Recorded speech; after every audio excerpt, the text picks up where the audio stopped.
Sejam bem-vindos ao Vai Ter Copa, o podcast que é um intensivão para você que quer saber tudo sobre as 48 seleções que vão disputar o Mundial. Sou o Pedro Paulo Lima e já deixo aqui aquele pedido de sempre para você nos seguir em todas as nossas redes sociais, @Vai Ter Copa Podcast no Instagram e no TikTok. Se você está nos assistindo pelo YouTube, se inscreva no nosso canal e deixe aquele like no vídeo. Se você está nos ouvindo por uma plataforma de podcast, deixe a sua avaliação e também nos siga por aqui, porque isso ajuda na divulgação do projeto. E também acesse vaitercopa.com.br para ficar por dentro do que acontece de mais relevante no futebol de seleções.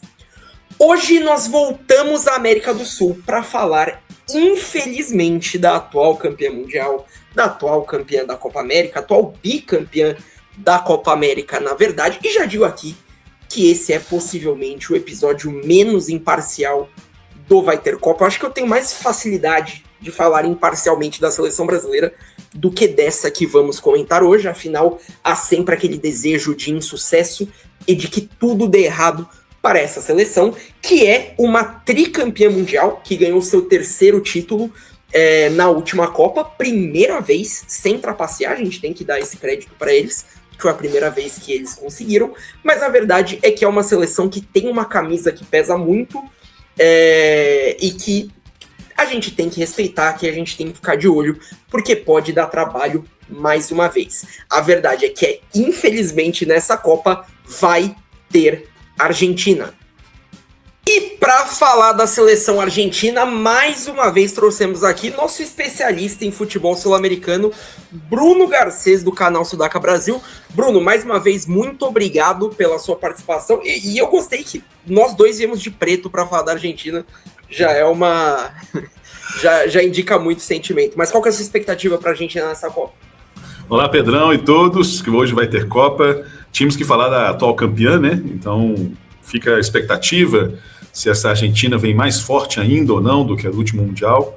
Um torneio que pouca gente esperava que a Argentina fosse campeã do mundo em 2022. A verdade é essa, os próprios argentinos tinham uma certa confiança, porque depois que eles se livraram da maldição na Copa América, que eles venceram o Brasil, inclusive, né? Aí, depois de anos sem conquistas, de torneios importantes, acaba ganhando o Mundial de 2022, o tricampeonato, a coroação do Messi, né? E uma coroação de um grupo muito, muito compacto, muito fiel à tática de Scaloni. A expectativa fica no povo argentino, pela imprensa argentina, que a Argentina que chega para esse Mundial na América do Norte, né? Porque será que ela está motivada? Acho que essa é a grande questão. Será que ela tá entusiasmada? Será que é a última dança do Messi, né, com The Last Dance, do Lionel Messi, um dos maiores jogadores de todos os tempos? Então, fica essa expectativa se o grupo vai comprar essa ideia e se consegue manter o mesmo nível, principalmente de intensidade que a gente viu no Mundial passado.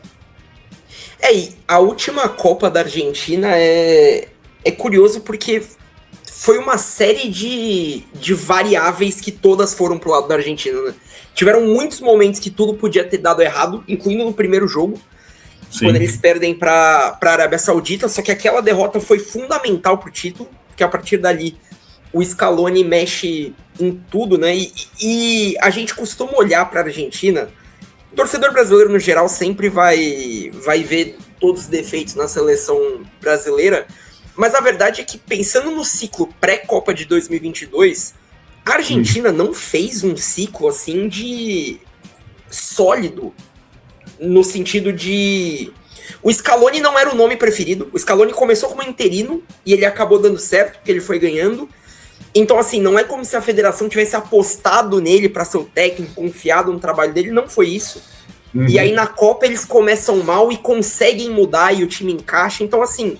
tiveram várias questões. Eu acho que a gente tem que ressaltar o trabalho do Scaloni, que apesar de não ter sido uma aposta da federação, na minha visão, o trabalho dele na Copa foi muito bom, porque ele soube mudar e adaptar o esquema dele, e isso acabou culminando no título. Agora, vindo com um ciclo completo, ele conseguiu deixar essa Argentina mais forte, ou pelo menos manter o nível da última Copa? Eu ainda tenho minhas dúvidas, porque parece que o time poucas vezes foi testado mesmo, de realmente, né? Simplesmente contra times europeus, né? Infelizmente os times sul-americanos não jogaram muito com os times europeus, mas em alto nível, então esse vai ser o grande teste para essa seleção, se ela tem condições ou não. Aqui na eliminatória sul-americana eles nadam de braçadas, né? Até um time que estava com menos 6 pontos conseguiu se classificar, para você ter uma ideia, né?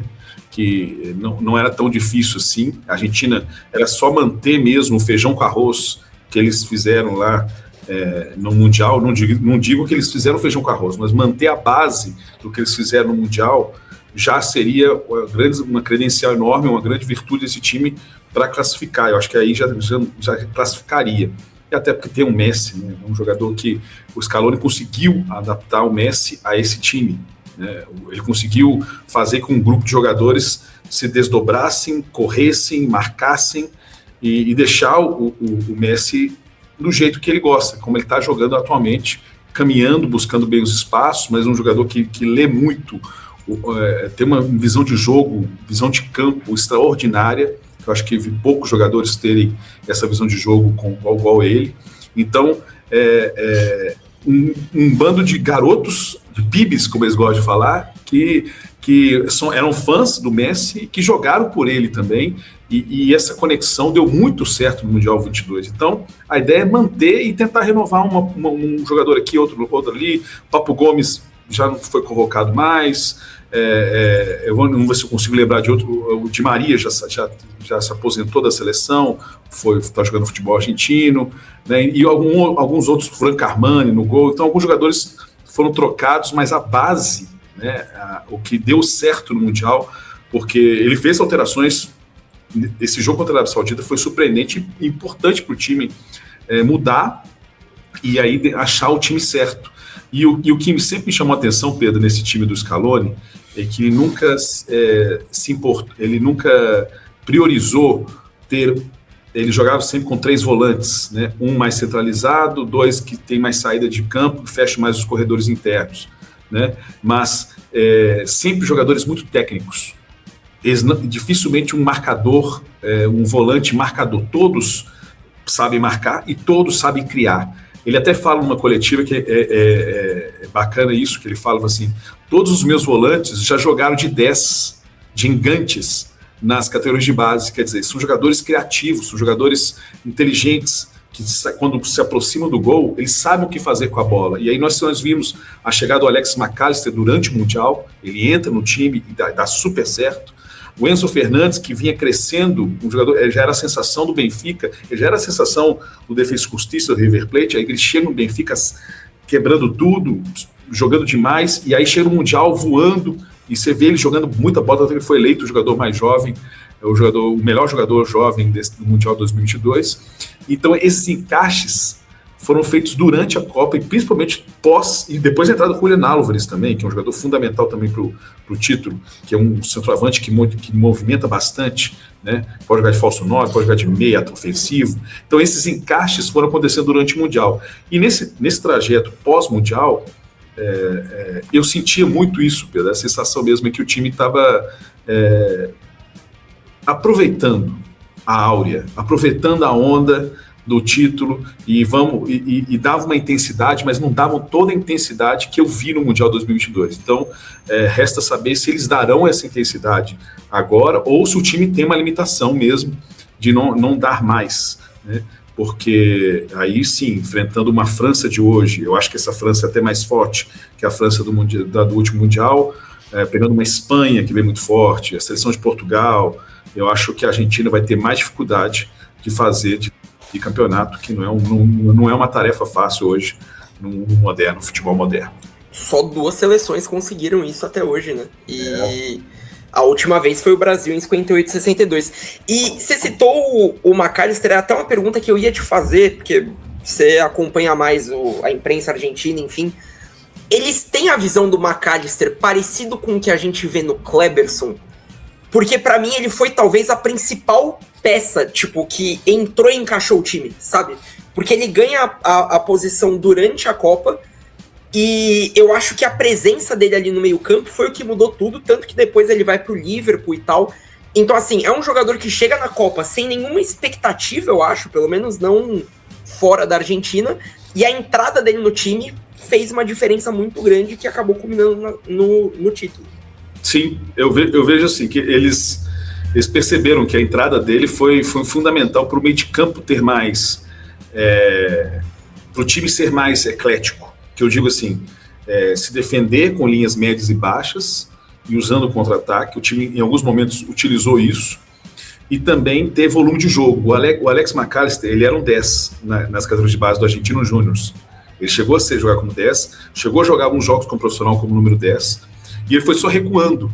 À medida que ele ia jogando lá no Argentino Júnior, ele foi só recuando. Quando ele chega ao Boca, ele jogava como um 8, como número 8. Não era um 5, mas jogava como um 8. Esse famoso box-to-box. Né? E isso encaixou muito bem, porque de um lado ele tinha o Alexis, de outro ele tinha o Enzo, que também fez um baita mundial. E o Enzo ganhou a vaga, tipo assim, nos minutos finais, antes de começar a Copa. Ele ganhou a vaga de titular, e muito por causa disso, da movimentação, da inteligência em buscar os espaços, e por isso que eles veem, sim, o Alexis como um Kleberson mesmo, porque é um jogador eclético, um jogador que pode fazer a função, marcar bem, fechar os espaços, e chegar no ataque com qualidade, né? E isso foi a grande surpresa da Argentina. Eu digo que as 3 grandes surpresas da Argentina nesse Mundial foi Alexis, Enzo e o nosso querido Julián Álvares, o Spider. E os 3 ganharam a posição durante a Copa, né? Nenhum dos 3 foi titular no primeiro jogo contra a Arábia Saudita. Isso. Então, já vamos falar um pouco mais sobre o estilo de jogo. A Argentina não mudou muito o estilo de jogar, é um time que joga num 4-2-3-1 e tem como principal característica ditar o ritmo e controlar o jogo com a força que eles têm no meio campo, como você já citou. Você falou da criatividade dos jogadores, dos volantes, e para mim a principal característica deles é essa de ditar o ritmo, de controlar o jogo. Não necessariamente são jogadores tão criativos, mas são jogadores que fazem isso muito bem. A gente sempre pega uma escalação para ilustrar, e eu peguei de um amistoso recente contra a Zâmbia, e nesse jogo eles foram com Dibu Martínez no gol, Molina, Romero, Otamendi e Tagliafico, Paredes e Enzo Fernandes, né, como dupla de volantes, McAllister, Messi e Thiago Almada, e Julián Álvares no ataque. O time que vai jogar a Copa deve ser muito diferente desse, ou você acha que a escalação da estreia deve ser essa mesmo? Eu acho que é muito por aí mesmo. Não acho que ele vai mudar a característica, ou usa um 4-2-3-1 ou um 4-3-3, né? Aí o Paredes fica centralizado, como eu disse, aí Enzo e McAllister protegem e dão essa amplitude ali pelo meio, pelo corredor interno. E aí depende se ele vai jogar com um mais centralizado, 2 pontas. Aqui está utilizando o Almada. O Almada foi bem em amistosos, em jogos da eliminatória. Ele teve uma fase muito boa no Botafogo. Aí o Scaloni, é isso que é legal do Scaloni. O Scaloni não importa se o cara joga na Bélgica, se ele joga na Ásia, se ele joga no futebol brasileiro, ele convoca mesmo. O importante é esse jogador aplicar taticamente o que ele pede. Ele não se importa, tipo assim, mas você não convocou o cara do Chelsea, mas está convocando o cara do futebol belga. Pô, se o cara entregar o que o Scaloni quer, ele vai convocar esse cara. Ele não tá nem aí se o cara joga num grande time, igual o Mastantuono, né? Ele prefere um jogador que faça bem a função que ele está pedindo. E isso, acho que ele está muito bem servido. Se você for ver a lista final do Scaloni, tem muitas opções para mudar o estilo de jogo. E ele mesmo fala, o meu esquema é de acordo com os jogadores. A única coisa que ele pede é que tenha uma aplicação tática para defender e uma aplicação tática para agredir o adversário. Então, resta saber, essa Argentina, eu vi os jogos da Argentina, outro dia eu estava assistindo, Pedro, a final de novo contra a França. Estava eu e minha mulher, a gente resolveu assistir o jogo de novo. E aí eu pensei, cara, é legal como o time estava tão confiante na final, como amassou a França nos primeiros minutos.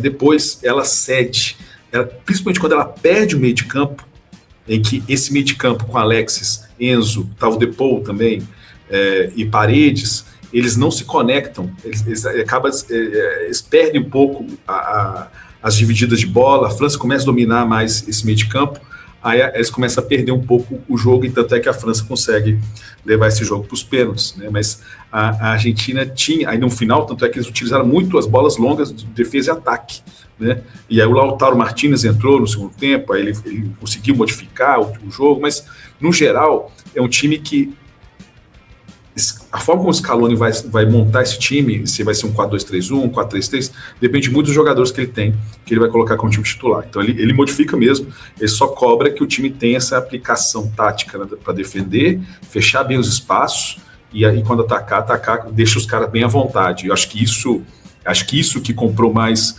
a ideia, os jogadores gostaram do Scaloni, houve uma conexão boa, porque a seleção argentina vinha de alguns treinadores que não deram muito certo. O próprio Tata Martino era querido, mas os jogadores não gostavam muito da tática, e aí sem falar do último, antes do Scaloni, que foi uma desgraça total, que foi o Sampaoli, que os jogadores não gostavam da tática, houve um desentendimento no jogo na Copa da Rússia, em que os jogadores não gostavam que estavam treinando, que eles estavam treinando, que eles queriam aplicar em jogo. Isso criou um clima muito ruim. Então, quando o Scaloni consegue vender o jogo para eles, para esse grupo de jogadores, que é um grupo, vamos ser bem sinceros, era liderado pelo Messi e pelo Di Maria. Tinha outros líderes ali, mas em geral era o Messi e o Di Maria. E aí eles conseguem...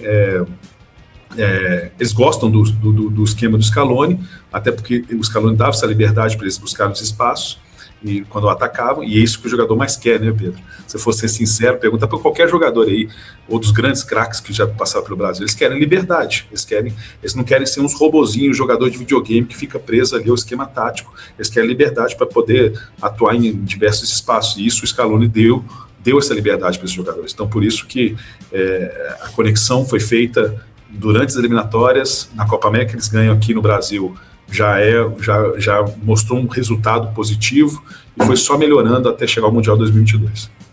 E um dos grandes méritos do Scaloni foi conseguir um esquema que ia deixar o Messi tão tranquilo assim em relação... Sim. O Messi, ele anda sem a bola, é visível quando você tá vendo o jogo da Argentina, só que o esquema permite com que isso aconteça. É claro que você perde na marcação, talvez em alguns momentos a Argentina sofra por causa disso, eu espero que sim, mas a verdade é que o esquema ele é pensado para que sem a bola o Messi não tenha nenhum tipo de desgaste. E na última Copa já foi um torneio em que a gente trabalhava em um Messi com limitações físicas. Hoje ele tá 4 anos mais velho, tá prestes a completar 39 anos. Então, assim, hoje em dia ele fisicamente entrega até menos do que ele entregava na última Copa. Então a gente tem que ver se isso vai continuar funcionando. Então, vamos falar já sobre os principais jogadores da Argentina, começando pelo gol, um dos maiores responsáveis pelo título da Argentina na última Copa, eu diria. Estou falando do goleiro Emiliano Martínez, de 33 anos, goleiro do Aston Villa. Excelente foto separada pela nossa produção aqui. Gostei. Ele já tem 44 partidas pela seleção. E aí eu sempre pego uns números para ilustrar. Pela Premier League da temporada atual, de 25-26, foram 32 jogos, 39 gols sofridos, 5 deles de fora da área, uma média de 2,96 defesas por jogo, uma defesa de pênalti só que foi só um pênalti que ele teve que pegar durante a competição, 7 clean sheets, 7 jogos sem tomar gol. Aquela estatística de gols evitados que a gente já falou antes é de 3,52 e uma média de 48 toques na bola por partida. Já vou falar aqui que é um goleiro, e é muito visível porque eu acho que, como goleiro no geral, ele é superestimado. Mas é inegável a importância que ele teve para a seleção argentina nos últimos títulos, principalmente porque ele é muito bom pegador de pênalti, além de ser um personagem muito interessante, digamos dessa forma. É um cara, dá para ver claramente assim, no grupo, quando você vê imagens de bastidores dessa seleção, não sei se você chegou a ver o vídeo da Argentina campeã, que é um documentário, né? Eu não estou lembrando o nome aqui do documentário, mas que fala sobre isso. Você percebe claramente que é um jogador bem quisto ali, o grupo é o goleiro do grupo, né? É o goleiro desse grupo, então eles tinham muita confiança nele.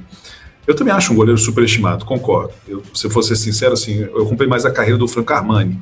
Eu gostava mais do Franco Armani, só que o Franco Armani andou falhando bastante nos últimos anos, e isso tirou ele da titularidade, né? Mas ele começa o ciclo Scaloni era o Franco Armani pós-Mundial 2018. E lógico, né? Eu acho que a Argentina tem bons goleiros, né? Mas o Dibu Martínez é o goleiro do grupo, é o goleiro do Scaloni mesmo, então ele tem uma certa confiança. Agora, eu acho assim, é importante para um grupo ter um cara que eles confiam. Isso aí é essencial, até para um jogo decisivo. Eles estavam muito confiantes com isso. O Dibu Martínez vai nos salvar. Ele é muito bom de pênalti. Eu achei ele um bom goleiro. Bom, sabe? Um goleiro bom. Mas só. Se for, a minha crítica ao Alisson. Eu acho ele muito parecido com o Alisson. Eu acho um bom goleiro. Né? Nada espetacular. Mas é um bom goleiro. Mas aí que eu falo assim, comparar com outros goleiros do futebol mundial, ele está bem abaixo. Sendo bem sincero. Né? Se for comparar. Eu até acho o goleiro que está na reserva, o Musso e o Rulli, que eu acompanhei muito tempo também, eu acho o Rulli até melhor do que o Dibu. Mas o Dibu vai ser o goleiro da Copa, não tem o que discutir, a não ser que tenha alguma lesão, né? Mas a princípio vai ser ele mesmo.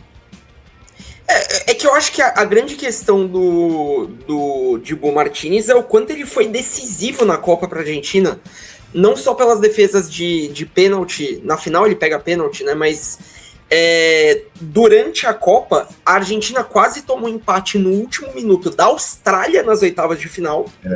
E depois, na final, contra a França, tem a bola do Colomani, e nas duas ele, que ia ser o gol da virada, na verdade, né? Que ele defende. Pedro, eu vou fazer uma comparação que não é justa, porque eu acho o goleiro esse goleiro que eu vou falar aqui, ele é bem melhor. Eu acho que eu sei quem veio aí. Vai. É porque naquele processo de 94 a 98, o goleiro do Brasil era o Tafarel. Sim. Né? Tafarel era o cara, foi um dos ídolos daquele título de 94. Só que eu lembro de acompanhar a carreira do Tafarel naquela época. Ele veio até para o Atlético Mineiro, né? E ele não vinha bem. Depois ele teve bons jogos lá no Galatasaray, mas de 94 a 98 ele não era o nosso melhor goleiro. Se você for olhar, sinceramente, o nosso melhor goleiro era o Dida, que jogou demais em 96, 97 e chega na Copa voando. Mas é o Tafarel. Então, como você tira o Tafarel da titularidade? E aí chega no Tafarel na semifinal da Copa de 98, ele vai lá e pega pênalti contra a Holanda. Quer dizer, ele não era o nosso melhor goleiro ali naquele momento, mas ele tinha um histórico.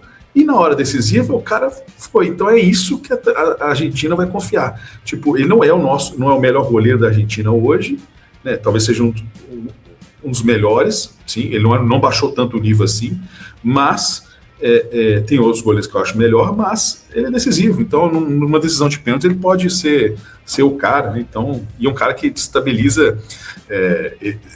Você tem raiva. Sim, isso que nos pênaltis acaba sendo muito lembrado e tal. Mas eu acho que o Tafarel é uma grande comparação, porque se você fizer uma lista dos melhores goleiros brasileiros da história, capaz o Tafarel não tá entre os 5. Talvez, sei lá, entre os 10, não sei, mas ele não tá entre os melhores goleiros brasileiros da história, mas indiscutivelmente é o maior goleiro da história da seleção brasileira. Justamente por esses momentos e o quanto ele foi decisivo em 94 e em 98. Então, existe essa diferença entre melhor e maior. E tudo bem que aqui é outro assunto, a gente já tá entrando em seleção brasileira. Mas pra mim o que falta pro Alisson é só isso. Eu acho que essa desconfiança que o torcedor brasileiro tem no Alisson é porque ele não teve um grande momento ainda em uma Copa do Mundo quando tava todo mundo assistindo. Porque em questão de carreira não tem como comparar o Alisson com o Dibu Martínez. Não tem. Um campeão da Champions, foi eleito o melhor goleiro do mundo pela FIFA, acho que 2 vezes. Então, assim, a carreira do Alisson é muito maior. Só que pro torcedor que acompanha mais a Copa do Mundo, eu acho que se você perguntar, a maioria vai achar que a Argentina tem um goleiro melhor do que o Brasil, e não é verdade. Então, assim, eu acho que o que falta são esses momentos. Mas vamos ao próximo jogador, já gastamos mais tempo do que eu esperado para falar do Dibu Martínez, mas vamos continuar no setor defensivo para falar de Christian Romero, zagueiro de 28 anos do Tottenham. Ele já tem 50 jogos pela seleção e marcou 3 gols. E pela Premier League 25-26, uma péssima temporada do Tottenham, ele tem 23 jogos, 4 gols e uma assistência, uma média de 2,5 desarmes por jogo, 1,3 cortes, 3,8 bolas recuperadas, uma média de 66% nos duelos ganhos, 87% de precisão no passe e 62,9 toques na bola por partida.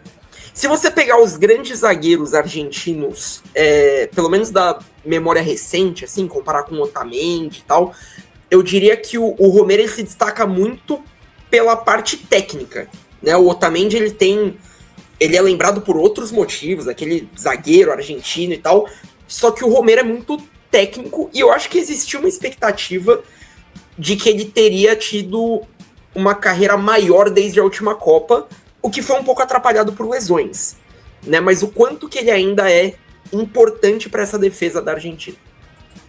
Cuti Romero, acho que até para os próprios argentinos foi uma surpresa, assim, porque ele saiu muito jovem, né?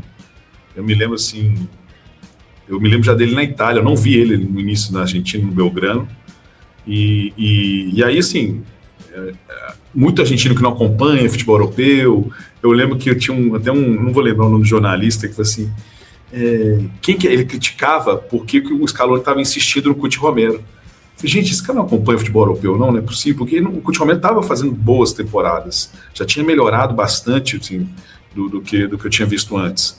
E na Copa chega, ele surpreende muita gente, né? Porque eu vou ser bem sincero, o Otamendi, eu acho que já está no final de carreira, né? E o Cuti Romero é um cara que ainda está valorizado aí no futebol europeu, né? É um jogador que tem boa saída de bola, é técnico, é seguro. Então, para mim, ele me passa muito mais segurança hoje do que o Otamendi. Eu até acho que eu tiraria o Otamendi, ser sincero, porque eu acho que se a Argentina eu acho que o Otamendi tem vacilado bastante, tá? Na final da última Copa, o jogo estava morto até um pênalti bobo do Otamendi. Então, assim, eu não curto muito o Otamendi hoje como titular. Acho que ele é importante para o título e tudo mais. Eu utilizaria mais o Lisandro Martínez, que é o cara que eu gosto mais. Um zagueiro baixinho também, né? Então, às vezes pode... Mas o Otamendi também não é muito alto, né? Mas eu utilizaria... A minha zaga seria Lisandro Martínez e Cuti Romero. Então, mas é um jogador que eu fiquei mais apaixonado por ele, pela segurança que ele passou para a seleção argentina, né, nesse último Mundial. Então, para mim, é o titular absoluto, ninguém encosta nele. E aí eu só mudaria o parceiro dele, o Lisandro, botaria ele. E eu acho que ele foge desse estereótipo do zagueiro argentino que a gente tem, de ser o cara da catimba, ele é um zagueiro muito seguro, muito técnico, né? Ele é muito diferente do Otamendi nesse sentido. E que tem qualidade no passe. Então, assim, ele tem essas valências que são muito importantes no futebol moderno. E eu acho que o Otamendi com outro zagueiro do lado dele talvez causasse mais problemas para a seleção argentina, justamente pelo que você falou, que eu concordo, que é um zagueiro que tecnicamente acaba ficando abaixo desses nomes aí que a gente citou. Então vamos ao terceiro nome citado, talvez a gente já falou dele falando sobre a última Copa, porque ele ganhou posição ainda muito jovem e foi um dos principais jogadores. Estou falando de Enzo Fernandes, volante de 25 anos do Chelsea.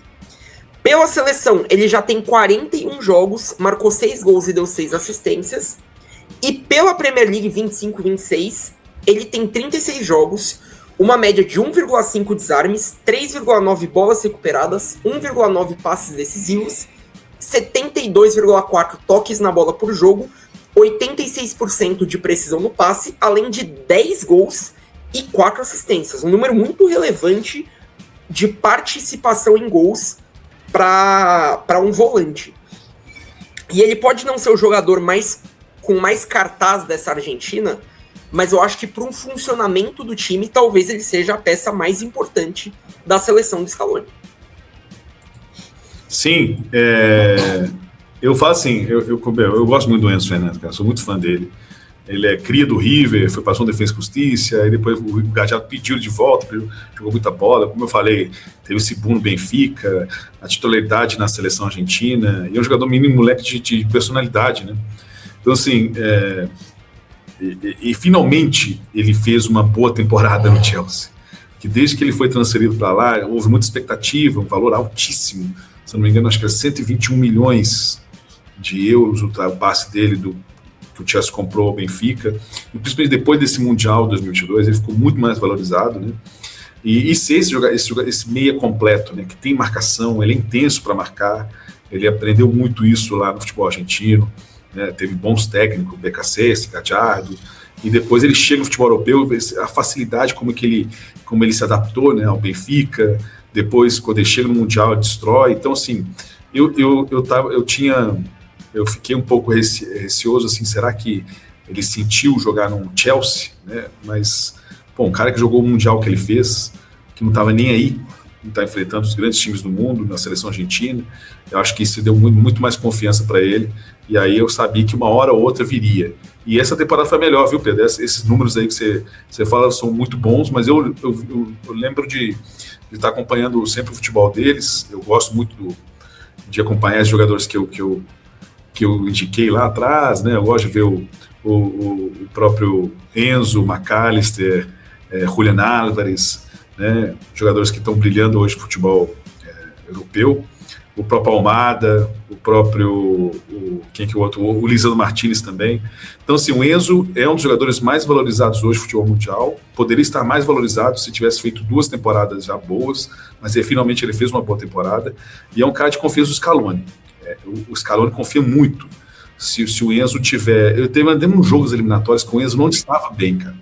E eu me lembro de como a Argentina ficou um tempo sem criar nada, perdida em campo. E eu falei, gente, o que está acontecendo? Está tão dependente do Enzo, mas lógico, isso foi um momento do jogo.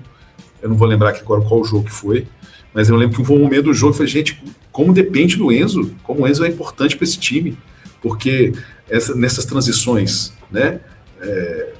Mesmo jogando com um time bem mais vertical, ele é um cara que pisa muito na área. Ele tem que pisar na área. Até para o esquema dar certo, ele tem que pisar na área. Então, por isso que ele precisava de um companheiro, e isso deu certo só no Mundial, porque ele encontrou o Alex McAllister. Porque o Depou tem suas limitações. O Depou até é um bom meio-campista, ele até trabalha bem nos espaços, marca bem, acho que ele mais marca do que... Mas o parceiro ideal para esse controle do meio de campo que a Argentina teve em 2022 e ainda tem em alguns jogos, se baseia muito por ter um Enzo Fernandes, porque ele é um distribuidor de jogo. Ele pega a bola, o giro dele é rápido, o controle de bola dele é rápido. Então, assim, ele é um jogador que é importante, ele sai para qualquer lado.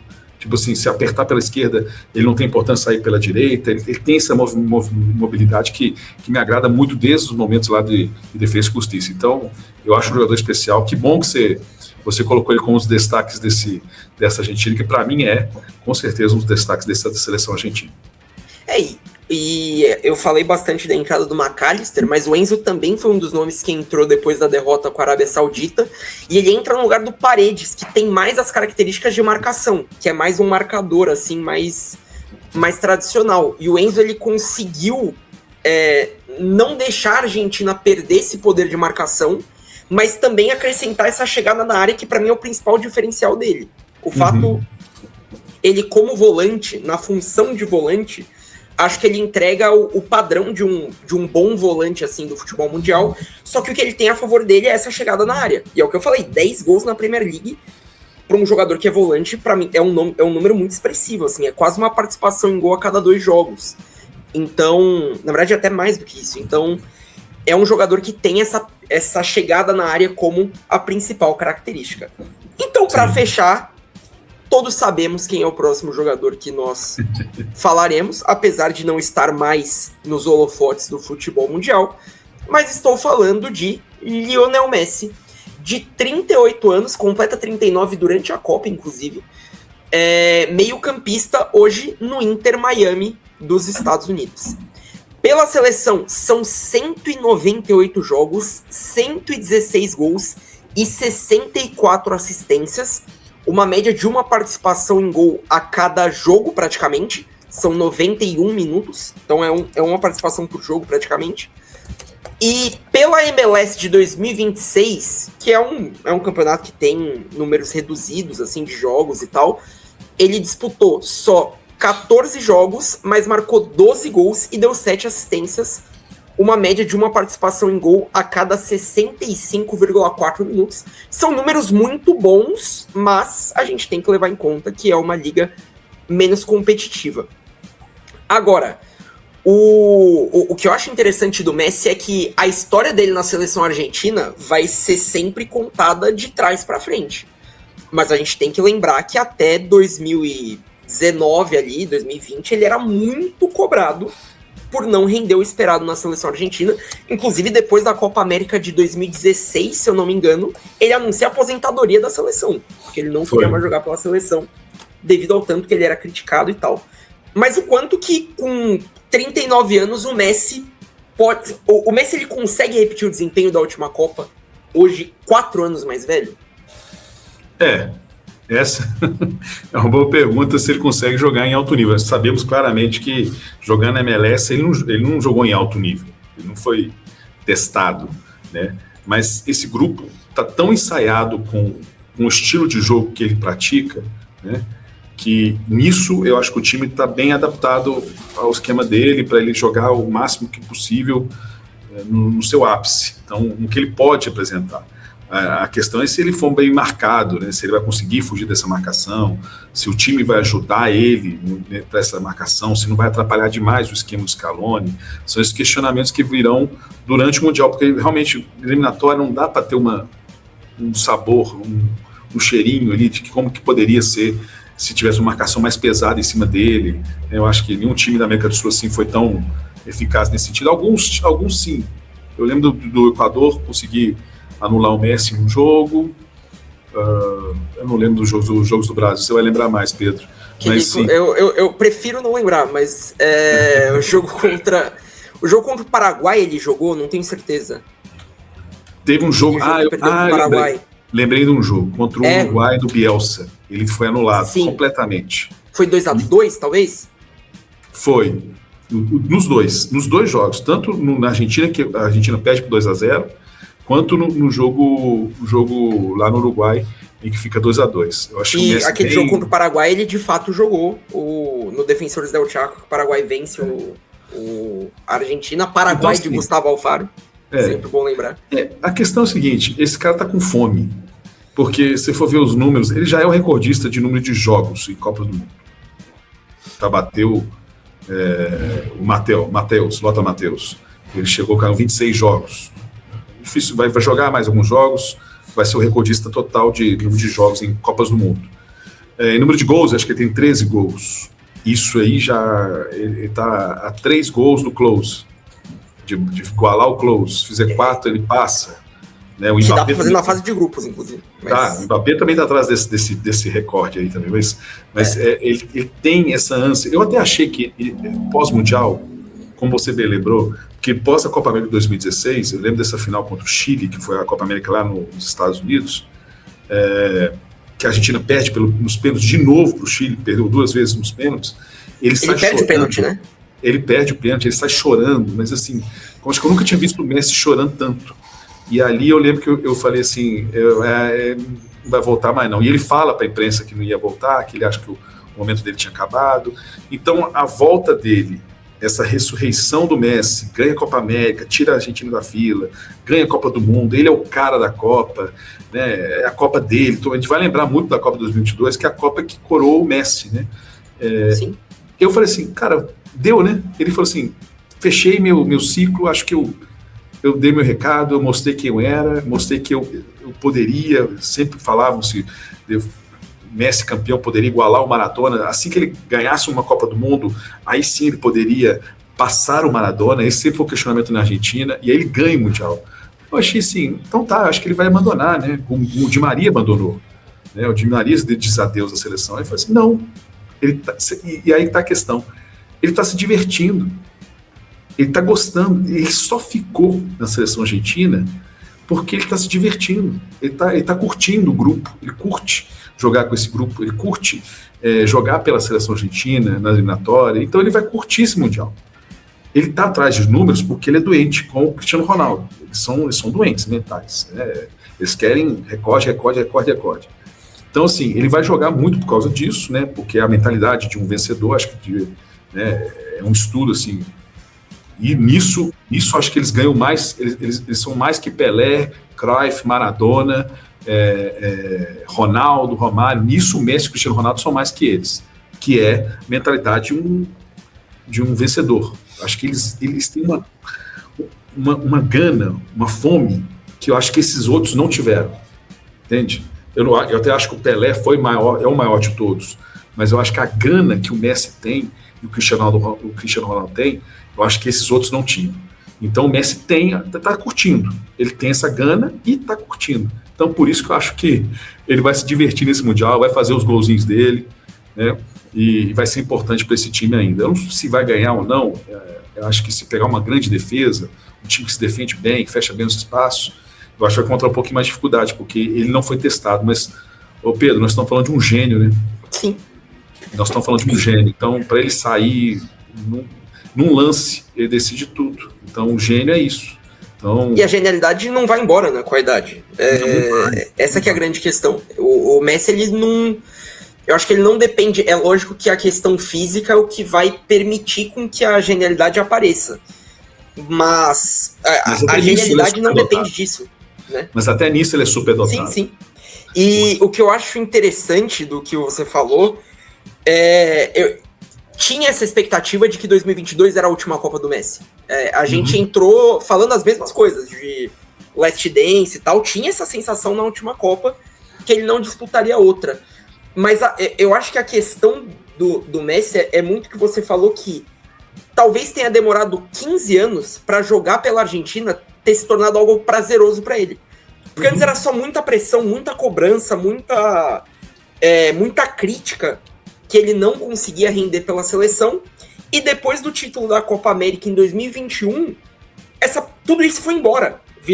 Ele começou a ser exaltado pelo povo argentino da maneira que é. Você falou do Maradona. Para mim, pro futebol, o Messi já é muito maior que o Maradona. Para mim, pro povo argentino, ninguém nunca vai ser. E aí, beleza, a questão é deles. Mas pro futebol, acho que não tem nem comparação mais. Acho que o Messi já é bem maior.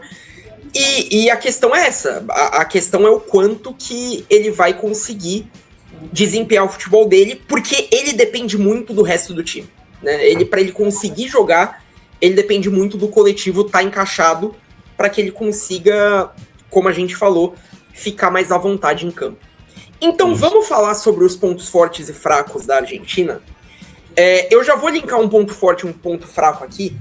O primeiro ponto forte que eu separei foi esse clima, foi o fato de que a Argentina joga muito leve. E é impressionante que a final da Copa América de 2021, no dia 10 de julho de 2021, no Maracanã, a Argentina é campeã da Copa América e encerra um tabu de mais de 30 anos sem título, né? Acho que o último tinha sido em 89, talvez, Copa América? Não lembro agora. Mas a Argentina estava mais de 30 anos sem título. Isso, e ganha da seleção brasileira. A última foi em 93, Copa América 93? Então eram 28 anos, verdade. Isso. 28 anos sem título.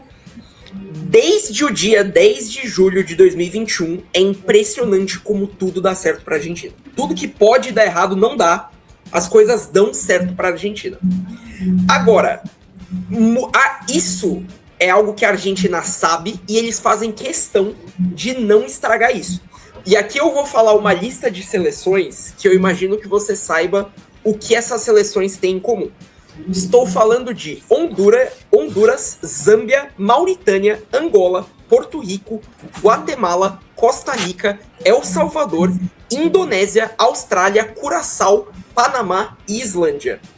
Que lista de seleção é essa? Que lista de seleções é essa? São os amistosos que a Argentina fez durante a Copa. O Brasil estava sempre procurando, jogou amistoso com a França, com a Croácia, Inglaterra, Espanha.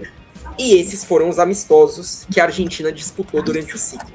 Então, assim, a Argentina não quer de maneira nenhuma estragar esse clima de que tudo dá certo para eles. Então, o que vai fazer mais diferença? É essa leveza que os jogadores têm para jogar, ou talvez essa falta de grandes testes seja um problema para a Argentina durante a Copa? Eu vejo como problema. Porque, assim, o time já foi testado, mas foi 4 anos atrás. muita coisa mudou.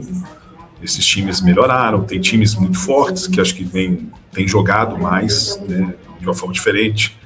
Então, eu acho que falta uma motivação para esse time de tentar ousar coisas diferentes, né, pensar em coisas novas. Mudar um pouco o estilo vai depender muito do jogador. Por isso que o Scaloni é um dos defeitos, nós vamos falar sobre os problemas dessa Argentina, que ele confia muito nos jogadores que ele tem ali, e se troca o jogador, troca também o esquema do time. Ele não tem uma arma diferente para isso. Então ele depende muito que o individual, o físico individual desses jogadores, tecnicamente, esteja perfeito, né? E como estava em 2022. Né? Houve essa confiança, o grupo retribuiu. Eu acho que faltam testes táticos para esse time. Acho que essa é a questão. E quando ele pegar um time que defende melhor, não perde, pressiona, do que pegou o Equador, a Colômbia, o Paraguai. Como será? E como será um time que é mais rápido nesses contra-ataques? Será que esse time tem uma recomposição boa? Esses testes ficaram muito no ar. Eu não consigo ver... O grande problema que eu via nessa Argentina é a morosidade, às vezes, em encontrar espaços para pegar times com linhas baixas. Esse é um problema que eu vi, dependia demais de uma inspiração. E esses jogadores não estavam inspirados nesses amistosos. Eles não estavam, porque, vou ser sincero, Pedro, eles ganharam o Mundial. Jogar um amistoso ali com Zaire, Zâmbia, jogar contra a Islândia, cara, isso não motiva muito. Eles vão lá só brincar. Então isso aí, o nível de competitividade deles não foi testado. Então eu fico muito na dúvida com relação quando pegar um time mais taticamente arrumado e ajustado. Nesse aspecto pode lembrar um pouco a seleção brasileira de 2006, né, que tinha muito essa crítica de que os jogadores já estavam meio de barriga cheia, assim, não levaram tão a sério a preparação e tal.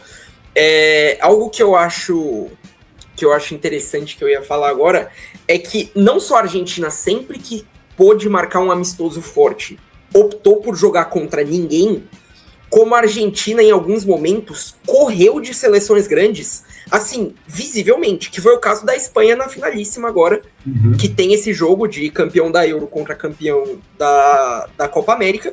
A Argentina fez questão de não jogar o jogo. Teve um problema em relação ao país sede, que não poderia receber o jogo mais, e a Argentina fez de tudo para não conseguir remarcar esse jogo. Na última Copa, que eles chegaram com uma invencibilidade muito grande, teve a questão que teve o jogo Brasil e Argentina da Anvisa, que, a propósito, um parênteses, para mim é um dos momentos mais incríveis da história do futebol, que você tem um jogo, o maior jogo do continente, aí chega um funcionário público de óculos e para o jogo. Isso é incrível.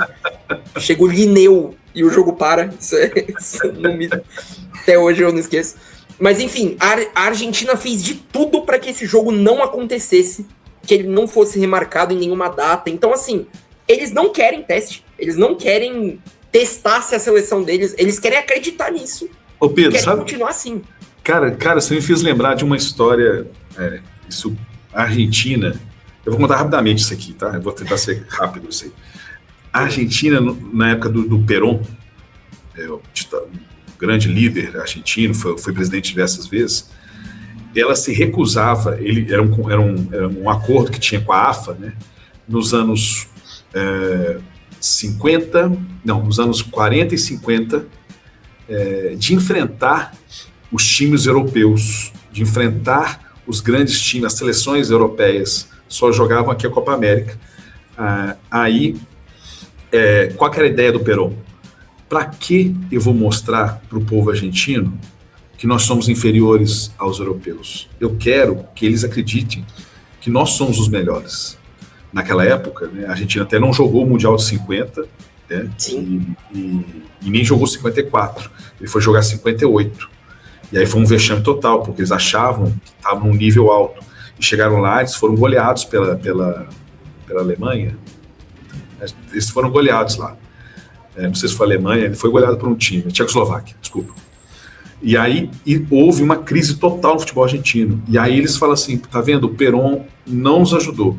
Pelo contrário, ele nos afastou. A única coisa que a Argentina fez naquela época, foi um amistoso com a Inglaterra em 53, em que eles ganham lá no La Bombonera, eles vencem a Inglaterra, e aí eles achavam que nós ganhamos os ingleses, os maiores do mundo e tal, nós somos os melhores. Me lembra muito esse tipo, que a AFA do Chiqui Tapia, né, que é um presidente muito folclórico e polêmico lá da Argentina, da AFA, fez, vamos poupar a nossa seleção de um desgaste, de uma derrota, porque a aura é muito boa, porque vamos deixar, nós somos os campeões mundiais, e o tempo inteiro eles fazem questão de fazer isso, de falar que é o campeonato, a AFA vende o campeonato argentino dessa forma, é o campeonato dos campeões mundiais, eles falam isso.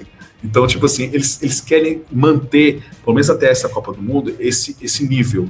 Me lembrou também aquele filme Rocky 3, em que o treinador do Rocky não colocou ele lutando contra os grandes lutadores para poupar, para não machucar ele, para tentar manter a áurea, manter a imagem que ele tem diante da torcida. Então é um pouco disso, acho que é um pouco vamos manter esse grupo blindado, porque aí não haverão críticas, mas assim, tem os torneios que eles disputaram, a Copa América, que aí o time mostrou força, mas não é a mesma força do Mundial 2022, então vamos ver agora o teste, aqui não tem como blindar, aqui vai enfrentar os grandes de novo, aí o Chiqui Tapia vai ter que mudar a sua estratégia. Exatamente, e eu acho que existe um exagero, porque assim, nesse ciclo a Argentina foi a melhor seleção da América do Sul? Sim, foi. Só que eu acho que muita gente tem uma visão da Argentina como um bicho-papão, como alguém que tá muito à frente, e cara, não é verdade. Se você pegar, infelizmente, a exceção é o Brasil, mas todas as seleções sul-americanas que se classificaram para a Copa venceram a Argentina durante o ciclo. O Uruguai ganhou da Argentina, o Equador ganhou da Argentina, a Colômbia ganhou da Argentina e o Paraguai ganhou da Argentina. Mas eu acho que até a Bolívia ganhou da Argentina em La Paz, né? La Paz não, em Aoba. Sim, ganhou também. Então, de todas as seleções que se classificaram para a Copa, incluindo a Bolívia que foi para a repescagem, todas essas seleções conseguiram vencer a Argentina. Então Sim. Não é uma seleção invencível, não tá tão desgarrada das outras. Pelo contrário, é uma seleção que é mais forte, que tem questões que fazem com que, para mim, seja uma das favoritas à frente das outras seleções da América do Sul. Agora, esse domínio na América do Sul não existiu, esse domínio todo, né, não existiu durante o ciclo, ganharam a Copa América, se classificaram em primeiro, mas, por exemplo, o Brasil entre 18 e 22 teve um desempenho muito mais dominante na América do Sul do que a Argentina teve agora. Concordo. Então, não acho que é para esse medo todo. Então agora vamos à parte que interessa, vamos ao que todos esperam, ao que alguns podem até ter medo se tratando de Argentina. Estamos falando da projeção. A Argentina está no grupo J, junto com Argélia, Áustria e Jordânia. Eu não consigo nem criar qualquer expectativa de que essa fase de grupos possa dar errado para a Argentina. Mas caso classifique... Apesar da Argélia em 2014, já foi surpreendente, mas assim... acho que levou a Alemanha para prorrogação e tal. Mas... não, a Áustria até tem... Não, mas não dá. A Argentina... Enfim... classificando em primeiro, eles pegam o segundo colocado do grupo H, que aí pode ser o Uruguai, eu acredito. Classificando em segundo, pega o primeiro colocado, que aí deve ser a Espanha. Classificando em terceiro, pega um primeiro colocado, mas isso não vai acontecer. Então, assim, até onde você acha que a Argentina chega nessa Copa de 2026? Acho que muito nessa, né? Se manter a intensidade da última Copa, se tudo estiver correndo bem, né? Nessa blindagem aí do Chiqui Tapia, acho que quartas de final, semifinal, acho que não é um caminho tão difícil. Lógico que pegar o Uruguai, como eu falei aqui, é clássico, é o clássico da La Plata, né? O clássico dos maiores clássicos, o clássico mais antigo aqui do continente e um dos maiores clássicos do futebol mundial. Então, eu já vi a Argentina do Maradona mesmo, pegou o Uruguai em 86 nas oitavas. E foi um jogo complicado, viu? Foi um jogo muito complicado. E a Argentina era muito mais competitiva que o time do Uruguai, mas era um jogo contra o Uruguai, então complicou. Então, assim, aí pega o Uruguai no 16avos, é complicado, mas eu acho que ela tem condições de... Como aconteceu na eliminatória, perdeu em casa, empatou lá no Uruguai, mas é um jogo complicado. Agora, sim, eu acho que chega em quartas de final, semifinal, depende de quem for o adversário nas quartas, né? Mas é aquele estigma, é muito difícil você manter o nível, né? Você ganhar, fazer o que a França fez nesse Mundial, então o que a Itália fez em 38, o Brasil em 62, a Alemanha em 86. Em 98, mais perto até. Ou então, porque você chegar em 2 finais seguidas, o Brasil chegou em 3 finais seguidas, né? 94, 98 e 2002. Não é fácil fazer isso. Mas é o que eu falei, a França na última Copa quebrou um tabu de que se você excluir o Brasil, desde 90, todas as seleções campeãs tinham caído na fase de grupos da Copa seguinte. A Alemanha cai na fase de grupos em 94, a França em 2002, a Itália em 2010, a Espanha em 2014, a Alemanha em 2018 e por aí vai. Até a França conseguir passar em 2022 agora. Não é fácil manter. Então, assim, eu acho que a Argentina chega nas quartas de final, semifinal, mas não acredito como campeã, viu? Ser bem sincero. Não vejo a Argentina campeã. Minha projeção, eu publiquei, inclusive, um dia antes da gravação, publiquei minha simulação e tal. Minha projeção para a Argentina é final. Eu acho que se tudo correr dentro do previsto, se eles jogarem o que podem, a projeção é final. A esperança é todas essas questões que a gente citou, do time não ter a mesma mobilização, não manter o mesmo nível, a mesma intensidade. Acho que essa é a possibilidade de dar errado. Mas como eu falei, os jogadores jogam muito leves, com muito pouca pressão, e isso acaba sendo um fator que me faz achar que a Argentina vai longe na Copa de novo. Espero estar errado, espero que dê errado já contra o Uruguai aqui, mas a minha projeção é final. Então, Bruno, mais uma vez, muito obrigado pela sua participação, não só nesse episódio da Argentina, mas em todas as seleções sul-americanas. Fechamos a confederação, com exceção do Brasil ainda, mas mais uma vez, muito obrigado pela participação em todos esses episódios, nos ajudou bastante. Eu que agradeço, Pedro, pelo convite, acompanho o canal Sudaca Brasil lá, falo tudo sobre futebol sul-americano, né? Inclusive, eu estou lembrando aqui que eu fiz como joga a Argentina para o Mundial 2022 e eu colocava a Argentina na final. Eu não botava a Argentina como campeã, mas eu botava a Argentina na final. Eu acho que esse ano a Argentina não bate final, mas é a minha opinião, né? Eu acho que tem muita coisa a rolar nesse Mundial, um Mundial enorme, né? Então, muita expectativa aí com os times sul-americanos. Muito obrigado pelo convite. Eu que agradeço. Então é isso, mais uma vez, muito obrigado ao Bruno pela participação dele em todos os episódios do Vai Ter Copa sobre seleções sul-americanas. Se você não acompanha o canal Sudaca Brasil, entra lá, porque o trabalho dele é muito bom nesse sentido. Não é tão focado no futebol de seleções, mas para você que quer saber mais sobre o futebol sul-americano, para você que acompanha futebol brasileiro, na verdade, quando o seu time contratar um jogador aleatório do Cerro Porteño, pode ter certeza que ele já fez vídeo sobre esse jogador. A maioria dos jogadores que a gente falou nos episódios das seleções sul-americanas, ele disse que já tinha feito vídeo sobre esses jogadores lá atrás, quando eles começaram no futebol. Então não deixe de acompanhar o canal Sudaca Brasil e também se inscreva no nosso canal no Vai Ter Copa, nos siga nas redes sociais, @Vai Ter Copa Podcast no Instagram e no TikTok. Também nos siga pelo Spotify ou pela sua plataforma de podcast favorita. Em breve nós voltaremos para falar de mais uma seleção, essa da qual provavelmente eu não desejarei tão mal. E se você chegou agora, fica, que vai ter Copa.